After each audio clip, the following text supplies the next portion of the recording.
たらずです。今日は普段乗ってる俺のオデッセイなんですけど、ビーウィズフルビーウィズ組んでるんですけど、右側のツイッターが鳴らない時があって、それちょっと見てみようと思って、デッキも怪しいんですけど、アンプを変えてみようと思って、アンプとりあえず1セット買いました。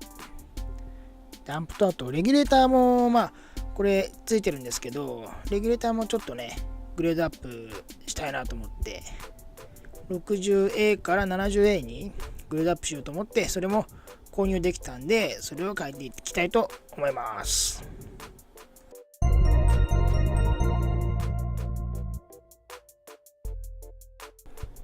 普段ミッドウーハーはエンクロージャー組んでエンクロージャーで鳴らしてるんですけど、ここのツイッターから音が出ないんだよね。で、出る時と出ない時があって、しばらく鳴らしてるとポンと鳴ったりするんだよね。デッキもね古いから怪しいんだけど、とりあえずアンプ買っちゃったんで、そっちちょっと変えてみようと思うんですけど、ちょっと現状どうなってるか見てください。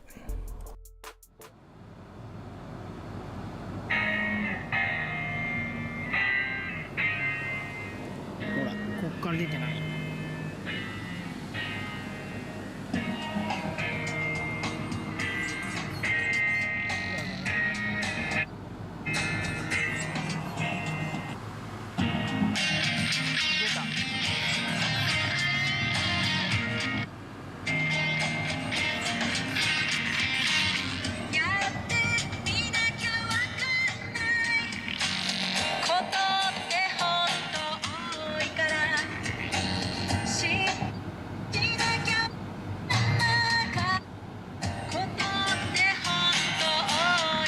一回消すとね、こうでしょ。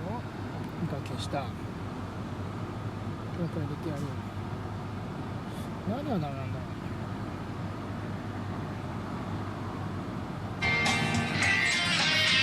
今度鳴るな。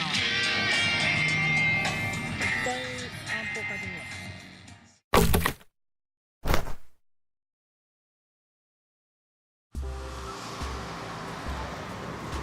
後ろにレギュレーターとアンプとあるから、このアンプだろうね。なのでもう一個あるから、これに変えてみよう。ね、また押し越したな。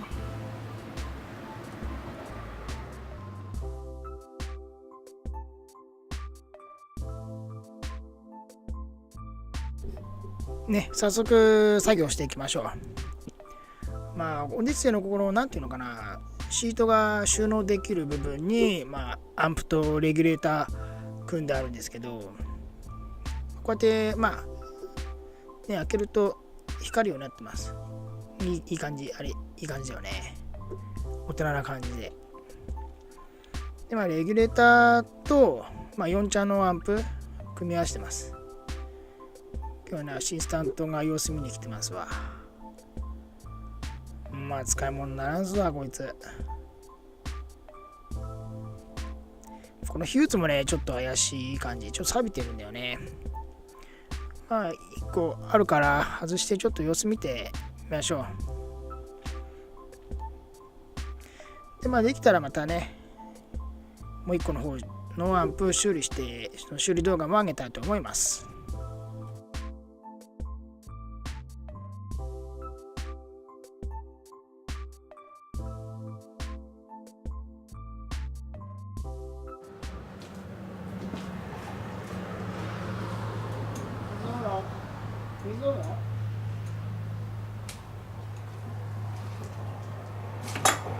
水を飲むらしい。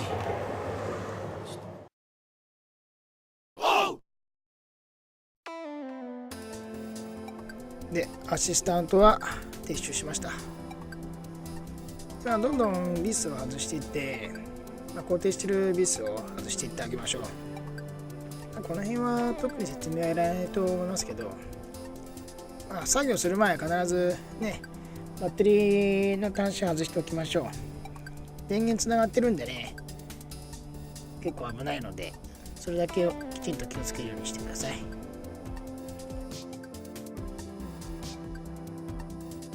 でレギュレーターも1個大きいやつ 70A ってやつを購入できたんで、これに交換します。もともと 60A がついてたんで、このレギュレーターあるとないとでだいぶ違います。これつけた方がいいですよ。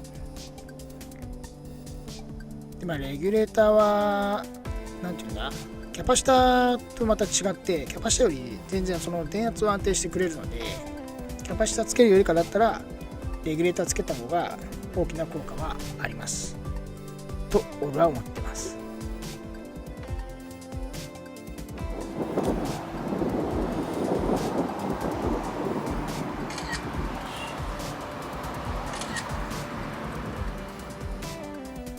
でね、絶対俺配線間違えるから写真撮っときました。これ完璧だよね。でも写真撮ったって言ってもこのバッテリー側の写真しか撮れないんだよね。その RCA とかスピーカー側は色が全部同じでね、写真撮っても分かんなかった。でね、止めてるビスを外していくんだけど、この時インパクト使えばよかったよね。せっかくこの間直したのに、この時ね思いついてないの。この間インパクト直したじゃんってね思いついてない。そう、これがね 60A とでこれが 70A のレギュレーター。これ本当に効果ありますから。でも高いんだよね。高い。これもヤフオクで3万5千円ぐらいもしたのかな。すごい高い。なかなか出ないしね。でアンプは普通のその4チャンネルアンプ407ってやつかな。4チャンネルアンプでハイファイにして鳴らしてるんです。でオーディオは賛否両論あるけど、エンクロージャーが一番いいなって思いました。エンクロージャーで聞いた時衝撃でしたもん。そう、ここ配線がね全部同じだから、これ1本ずつ外してつけて外してつけてってやってきました。俺絶対忘れんもんな、こういうの超苦手で。車のオーディオってやっぱり突き詰めるとキリがないし、家庭用のその古い安いオーディオでもそのホームオーディオに全然負けるんだよね。いくら金かけてもね、車のオーディオってホームオーディオにはかなわないよね。だからね、これぐらいでいいやと思って、ある程度のところで止めないとお金かけても結局ホームオーディオにかなわないんだよね。家で聞いた方がいい。完璧になった。ほら1本ずつやったから、こういうので絶対間違いないでしょ、俺でも。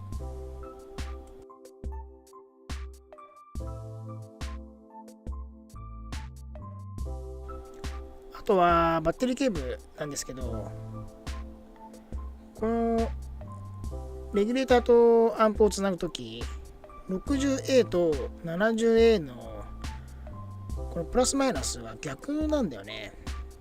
だからちょっと長くなっちゃいます。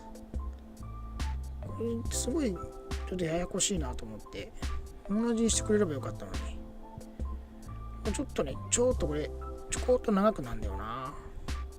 ここちょっとちょこっとずれちゃう、配置が。だからちょっと切ったんですけど、切ってはめてます。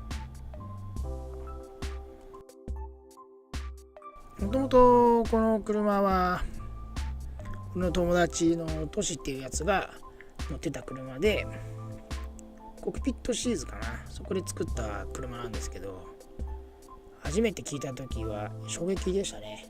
エンクロージャーの音。エンクロージャー自体20万ぐらいかけないと作ってもらえないんですけど、その価値はありますよね。でもね、エンクロージャーにするとグローブボックス開かなくなるから、でドアが重くなるし、その辺ちょっとあれかな。あとお金かかるよね。お金かかる。そこだけかな、不満ポイント。やっぱりでも音のレスポンスっていうのはすごくいいです。エンクロージャーの方がレトリングよりレスポンスもいいし、あと外に音漏れがしない。のがいいですよね。あとまあこれハイファイなんですけど、ウーハーは積んでないんです。ウーハー積まなくてもエンクロージャーだとこの低音のレスポンスがすごくいいので、あとビービーズはツイーターが少し大きめなので、カロッツェリアのスーパーツイーターみたいなやつを1個足してあげるといいのかもしれないかなって思ってますけど、次の車やるときちょっとそれやってみようかなと思って。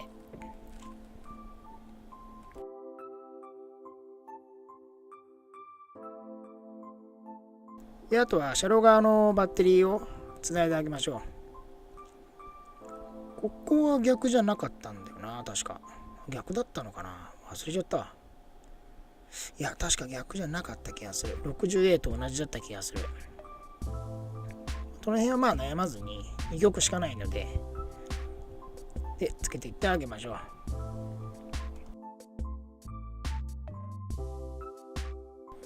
それでね、忘れ物がないから見てます。絶対忘れっから俺。なんか忘れてるから。ちょっと不安になってるもん。大丈夫かなって。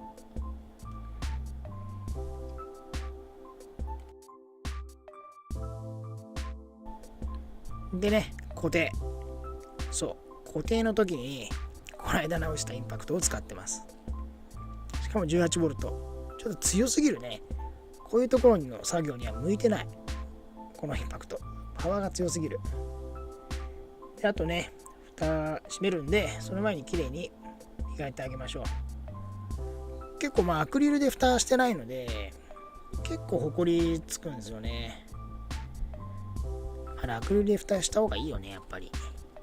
ちょっと手間だからやってないんですけど、ちょっと今後考えます。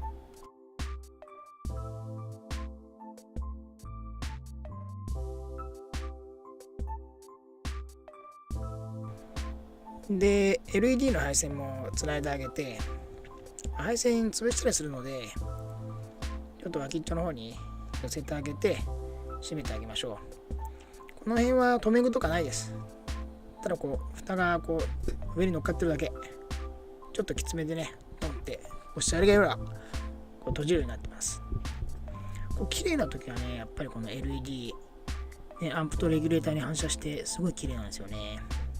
でもね、1週間もすればホコリまみれなんですよ。これアクリルやっぱりいるよな。今後考えます。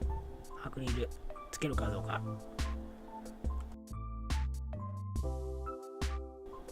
ちょっとね、傷とか気になっちゃって。でも比較的綺麗でしたね、この2つ。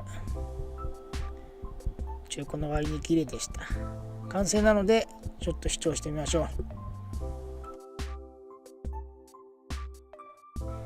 ちなみにこのオデッセイはこのナビのところ、この純正ナビ外して、車外ナビが入るようにこのパネルも作ってます。でっかいモニターも純正ナビの位置に10インチだっけな、ね、入るようになって入って、そこでテレビ見るときいいですよね。テレビだって DVD なんだけどね、今テレビしか見てない。年ってそういうものだよね。年取ると音楽も聴かなくなるしね。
レギュレーターとちゃんとアンプを配管にして使ってる。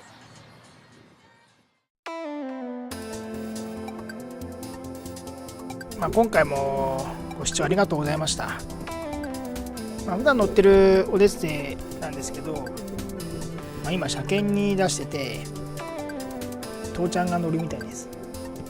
なので俺はもうこのオデッセイ卒業です。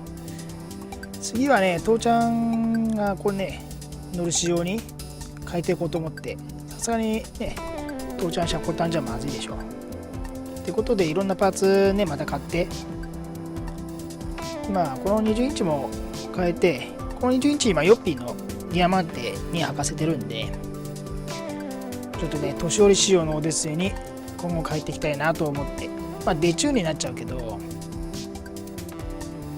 その辺もちょっと変える動画をこれから上げていきたいと思いますので、またよろしくお願いします。本日もご視聴ありがとうございました。